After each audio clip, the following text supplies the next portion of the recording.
Hello guys, welcome to back my YouTube channel. मैं doctor Rajesh Kumar Tiwari आज फिर उपस्थित हुआ हूँ एक नए टॉपिक के साथ। आज का हमारा टॉपिक है electric field due to uniform charged sphere. और दूसरी हेडिंग मैंने एक और बना रखी है, इसकी भी इलेक्ट्रिक फील्ड फाइंड करनी है लेकिन non conducting uniform charged sphere. इन दोनों का मीन्स एक ही है। अगर क्वेश्चन में non conducting sphere uniform charge distribution पूछे या वो ये कहे electric field due to uniformly charge sphere, तो दोनों का केस सेम ही है, अलग अलग ढंग से क्वेश्चन पूछा जा सकता है।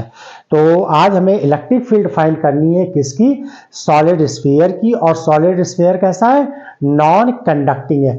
एक नॉन कंडक्टिंग स्फीयर लेंगे, कैसा लेंगे? नॉन कंडक्टिंग स्फीयर जब लेंगे तो उसमें जो चार्ज होगा वो कैसा होगा? यूनिफॉर्मली डिस्ट्रीब्यूट होगा लेकिन वॉल्यूमेट्रिक फॉर्म में होगा।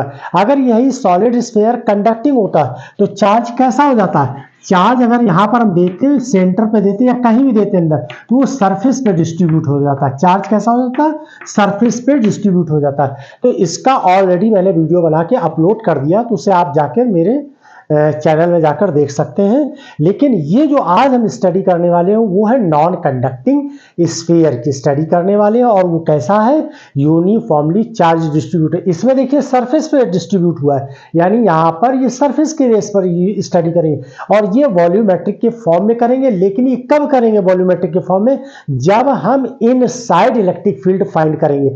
जब हम इलेक्ट्रिक फील्ड इनसाइड, इसमें इनसाइड सॉल्व करेंगे तो केस जो है वैल्यू निकल कर आएगी, यानी इलेक्ट्रिक इंटेंसिटी फाइंड होगी। लेकिन इसमें इनसाइड इलेक्ट्रिक फील्ड क्या होगी? जीरो होगी। बाकी आउटसाइड चाहे सॉलिड स्फीयर कंडक्टिंग हो चाहे सॉलिड स्फीयर नॉन कंडक्टिंग हो, आउटसाइड और सरफेस पर दोनों की वैल्यू, दोनों में ही वैल्यू सेम आएगी। यानी इलेक्ट्रिक फील्ड की वैल्यू कैसी आएगी? सेम आएगी। किस केस में? आउटसाइड और सरफेस पर, चाहे कंडक्टिंग हो चाहे नॉन कंडक्टिंग स्फीयर हो। लेकिन जब इनसाइड की बात करेंगे तो नॉन कंडक्टिंग में वैल्यू निकल कर आएगी, कुछ ना कुछ वैल्यू होगी, वो निकाल के देख लेंगे। लेकिन सॉलिड स्फीयर की वैल्यू कैसी होगी? मेटालिक सॉलिड स्फीयर की वैल्यू कैसी होगी? जीरो होगी। यानी कंडक्टिंग के लिए जीरो वैल्यू हो जाएगी इनसाइड। क्लियर है? तो आप स्टार्ट करते हैं इसको, गॉस थ्योरम से इसको सॉल्व करेंगे। तो सबसे पहले हम क्या करेंगे? सबसे पहले एक गॉसियन सरफेस बना लेंगे। आउटसाइड पे निकालना है, तो आउटसाइड पे कहाँ निकालना है? ये जो स्फीयर है नॉन कंडक्टिंग स्फीयर है, इसका सेंटर पॉइंट ये O है। इस पर जो है अंदर चार्ज डिस्ट्रीब्यूट है और यहाँ सेंटर से R पोजीशन पे एक पॉइंट P ले लेते हैं। अब यहाँ पर एक गॉसियन सरफेस कंसीडर कर लेते हैं। तो गॉसियन सरफेस इस तरीके से ये हमने बना लिया। एक इमेजिनरी फॉर्म में एक गॉसियन सरफेस यहाँ पर हमने कंसीडर कर लिया। क्लियर है? अब इसका जो हमने स्मॉल एलिमेंट ले लिया, इस पूरे स्फीयर का स्मॉल एलिमेंट एरिया कंसीडर कर लिया। वो एरिया क्या है? ds है। क्लियर है? एरिया क्या है? ds है, स्मॉल एलिमेंट। और इलेक्ट्रिक फील्ड का जो डायरेक्शन है वो क्या होगा? आउटवर्ड होगा, क्योंकि पॉजिटिव का तो आउटवर्ड होता है, चार्ज से आउटवर्ड होगा। और एरिया क्या होगा? एरिया भी जो ये सरफेस है इसका भी डायरेक्शन कैसा होगा? आउटवर्ड होगा, जिसको हम यूनिट वेक्टर से रिप्रेजेंट करते हैं। अच्छा, अब कुछ बुक में जो है एरिया को ds के वेक्टर फॉर्म में ऐसे लिखते हैं। कुछ लोग क्या कर देते हैं, इसमें यूनिट वेक्टर और ds के फॉर्म में रिप्रेजेंट करते हैं। चाहे आप ये लिखिए यूनिट वेक्टर ds लिखिए, चाहे ds वेक्टर के फॉर्म में लिखिए, ये कोई इश्यू नहीं है। अब देखिए यहां पर एरिया का और इलेक्ट्रिक फील्ड का डायरेक्शन कैसा? सेम है। तो यानी E और डॉट ds वेक्टर फॉर्म में कैसा हो जाएगा? सेम डायरेक्शन में। तो E ds cos 0 हो जाएगा। देखिए सबसे पहले हम गॉस थ्योरम लगाते हैं। गॉस थ्योरम क्या होती है? यहाँ पर गॉस थ्योरम जो हम अप्लाई करेंगे किसके लिए? एट पॉइंट P के लिए। एट पॉइंट P के लिए क्या निकालेंगे? इलेक्ट्रिक इंटेंसिटी फाइंड करेंगे और उसमें हम क्या करेंगे? गॉस थ्योरम अप्लाई करेंगे। तो case first at point P outside of sphere according to Gauss law, flux equal to flux phi E flux equal to integration E dot D S, ऐसे तो लिखेंगे।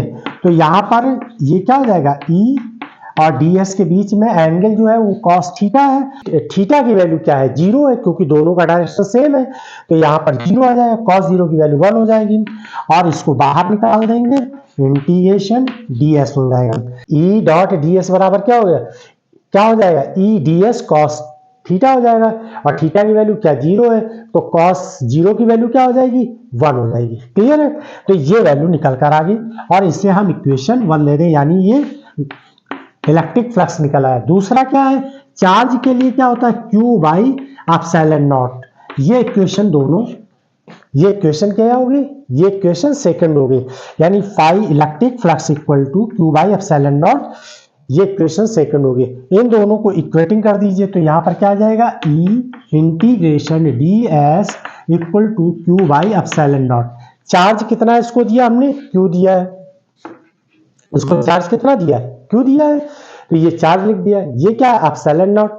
यहां पर देखिए ds, अब हम किसके लिए निकाल रहे हैं, गॉसियन सरफेस, यहां से यहां तक के लिए रेडियस हमने क्या लिए, r लिए, तो गॉसियन सरफेस का सरफेस एरिया कितना हो गया, गॉसियन सरफेस ये है ना, गॉसियन सरफेस ये है, और इसकी रेडियस ये r दी हुई, तो सरफेस एरिया क्या हो जाएगा पूरे के लिए, क्योंकि इंटीग्रेशन लगा कि नहीं लगा, तो होल स्फीयर के लिए क्या निकल कर आ जाएगा, E, और इसके लिए निकल कर आ जाएगा 4 पाई आर स्क्वायर, ये वैल्यू हो जाएगी सरफेस एरिया की, 4 पाई आर स्क्वायर पूरे सरफेस की, रेडियस क्या है r है, और ये क्या हो जाएगा Q बाई एप्सिलॉन नॉट, तो E इक्वल टू क्या आ जाएगा, Q upon 4 pi epsilon naught r square.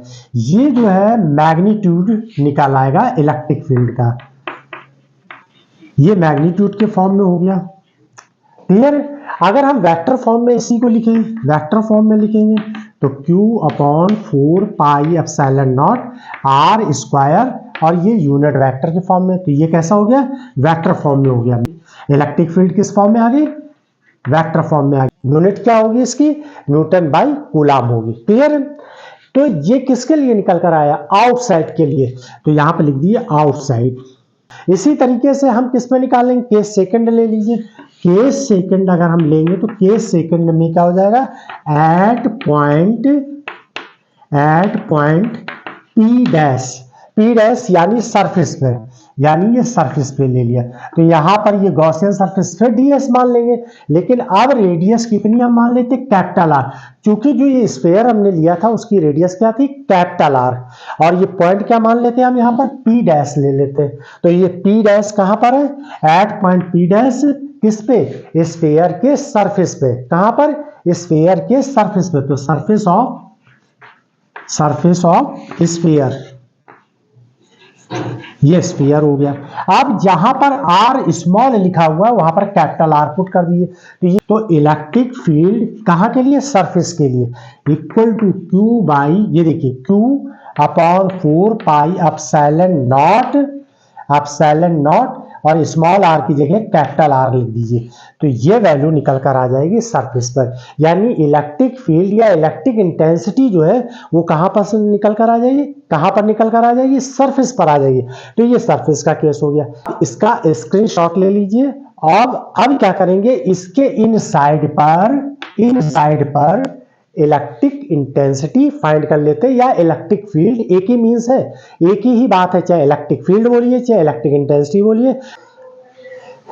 अब देखिए मैंने दो केस बता दिए, एक क्या है, इसके स्फीयर के आउटसाइड का केस बता दिया, यानी यहां पर स्फीयर के आउटसाइड पे निकाल के बता दिया, और दूसरा क्या है, इसके स्फीयर के सरफेस का केस बता दिया, इस स्फीयर के सरफेस का केस, जो कि क्या था, P डैश था, और इसकी रेडियस कितनी है, यहां से कैपिटल R है। क्लियर है, अब तीसरा केस क्या है, इस स्फीयर के अंदर एक स्फीयर कंसीडर कर लेते, और ये स्फीयर है, इसके अंदर एक छोटा सा स्फीयर, क्योंकि इन साइड स्टडी कर रहे हैं ना, तो यहां पर एक और स्फीयर कंसीडर कर लेते हैं। ध्यान दीजिएगा, क्या पॉइंट निकाला, थर्ड केस है, at point P double dash क्या है, ये पॉइंट है, यानी इस स्फीयर के अंदर एक इनसाइड पॉइंट है, जहां का पॉइंट ये P कितना लिया, डबल डैश ले लिया, ठीक है ना, जो कि कहां से, ओरिजिन से R डैश पर एक P डबल डैश पॉइंट है, कहां है, जो इनसाइड पॉइंट है। इस पॉइंट पर हमको क्या निकालना है, इलेक्ट्रिक इंटेंसिटी या इलेक्ट्रिक फील्ड निकालनी है।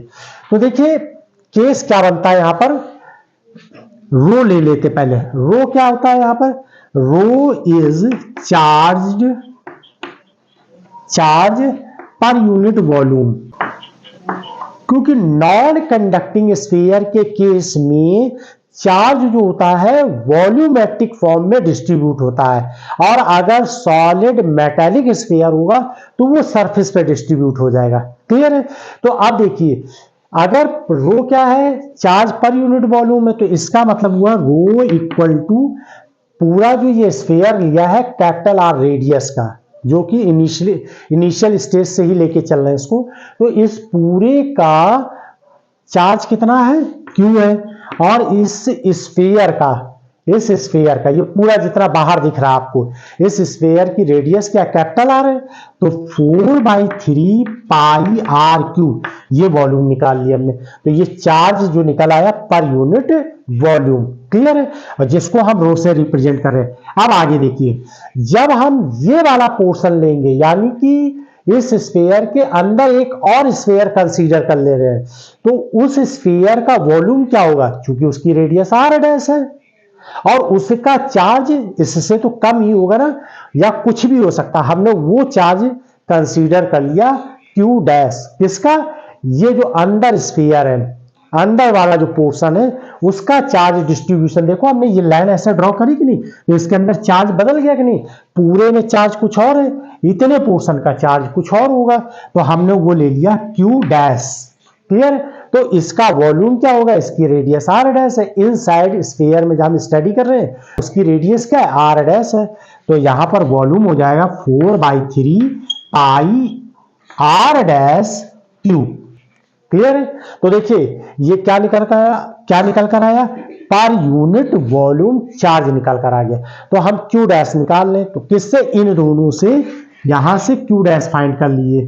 तो देखिए 4/3 पाई और 4/3 पाई तो कैंसिल हो गया दोनों से, ये यहां पर मल्टीप्लाई हो जाएगा, तो क्यू डैश इक्वल टू क्या हो जाएगा, क्यू डैश इक्वल टू हो जाएगा क्यू, ये आर डैश 3 पावर 3 हो जाएगा अपॉन कैपिटल आर की पावर 3। क्लियर है। अब इस चार्ज के लिए ही तो हमें निकालना है, इलेक्ट्रिक इंटेंसिटी फाइंड करनी है, तो इलेक्ट्रिक फील्ड क्या हो जाएगी, इलेक्ट्रिक फील्ड कहां पे फाइंड करनी है, at point P double dash पर। P डबल डैश पॉइंट कहां पर है, R डैश पोजीशन पर है। क्लियर है।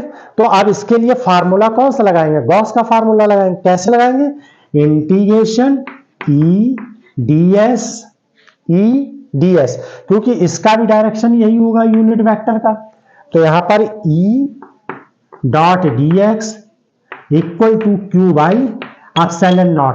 अब इन साइड के लिए निकाले तो यार क्यू की जगह क्या आएगा, क्यू डैश आएगा, क्यू की जगह क्या आ जाएगा, क्यू डैश। देखिए गॉस का फार्मूला यही तो लगाया था, गॉस का फार्मूला यही लगाएंगे गॉस का फार्मूला। तो आप क्यू की जगह क्या ले लेंगे, क्यू डैश ले लेंगे, ई ds हो गया। क्लियर है। और इन दोनों के बीच में एंगल कैसा होगा, इलेक्ट्रिक फील्ड और सरफेस एरिया का जो गॉसियन सरफेस ये बनाया है, ये क्या है, गॉसियन सरफेस है जो अंदर कंसीडर किया। तो इस गॉसियन सरफेस का जो ये एरिया होगा वो इलेक्ट्रिक फील्ड के डायरेक्शन के कैसा होगा, सेम डायरेक्शन में होगा। तो कॉस थीटा की वैल्यू क्या हो जाएगी, कॉस थीटा यानी थीटा की वैल्यू 0 होगी, तो कॉस 0 की वैल्यू 1 हो जाएगी। तो यहां पर ये आ जाएगा integration E ds cos 0 Q dash by epsilon not हो जाएगा यहां पर। अब ई को तो बाहर कर लीजिए, कॉस 0 की वैल्यू 1 हो जाएगी, ई इंटीग्रेशन से बाहर कर दीजिए, ds हो जाएगा, ये इंटीग्रेशन का साइन हो जाएगा, और Q dash by epsilon naught. अब यहां पर ds की वैल्यू पुट करेंगे और क्यू डैश की वैल्यू पुट करेंगे। किसकी वैल्यू पुट करेंगे, क्यू डैश और इंटीग्रेशन ds की। तो देखिए अब इंटीग्रेशन ds की वैल्यू क्या आ जाएगी, इसका सरफेस एरिया कितना है, गॉसियन सरफेस एरिया कितना बनेगा, गॉसियन सरफेस एरिया तो इतना बनेगा ये। तो इसको हम ले लेंगे यहां पर 4 पाई आर डैश स्क्वायर, क्योंकि आर डैश पॉइंट पर फाइंड कर रहे हैं। जहां गॉसियन सरफेस बनता है वहीं पर ही उसी का ही सरफेस एरिया लेते हैं, जहां पर गॉसियन सरफेस बनता है वहीं का सरफेस एरिया लेते हैं। क्लियर है ना। अगर जब हमने आउटसाइड में किया तो गॉसियन सरफेस आउटसाइड माना था, तो वहां पर क्या लिखा था, 4 पाई आर स्क्वायर लिखा था।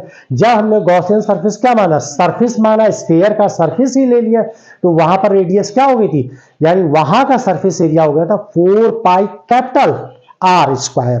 क्लियर है। तो अब यहाँ गॉसियन सरफेस क्या है, ये इनसाइड का है, तो उसकी रेडियस कितनी, आर डैश है, तो लिख दिया हमने 4 pi are dash square. Clear है। अब देखिए यहां क्यू डैश लिखा है, क्यू डैश मैंने निकाल दिया ना, ये देखिए ये क्यू डैश लिखा हुआ है, क्यू डैश की वैल्यू यहां पुट कर दीजिए। तो क्यू डैश की वैल्यू पुट करेंगे तो क्या निकल कर आ जाएगी, क्यू स्मॉल आर डैश की पावर 3 और नीचे कितना है, ये कैपिटल आर क्यूब हो जाएगा अपॉन एप्सिलॉन नॉट। क्लियर है, यहां तक समझ में आ गया। अब देखिए आर डैश की पावर कितनी 2 है, ये आर डैश की पावर 3 है, एक कैंसिल हो गई, ये केवल आर डैश बचेगा। तो वैल्यू क्या निकल कर आ जाएगी, E equal to 4 pi r नीचे आ जाएगा, तो ये आ जाएगा 4 पाई एप्सिलॉन नॉट, ये आर क्यूब नीचे लिख दीजिए कैपिटल आर क्यूब। अब ऊपर क्या लिखा रह जाएगा, क्यू अपॉन आर डैश, ये वैल्यू निकल कर आ गई। और इसकी यूनिट क्या है, तो इसकी यूनिट हो जाएगी न्यूटन बाई कूलम। क्लियर है, ये वैल्यू निकल कर आ गई कहां की, इनसाइड स्फीयर की, इनसाइड ऑफ स्फीयर। क्लियर है, तो ये इनसाइड की निकल कर आ गई। अब इसका ग्राफ भी देख लेते हैं। तो तीनों पॉइंट की वैल्यू निकल कर आ गई, आउटसाइड की वैल्यू भी निकल आई, सरफेस की भी वैल्यू निकल आई, इनसाइड की भी निकल कर आ गई। अब इनका ग्राफ और बना लेते हैं, तो स्क्रीनशॉट ले लीजिए, तो इसका ग्राफ बनाना और बता देते हैं आपको।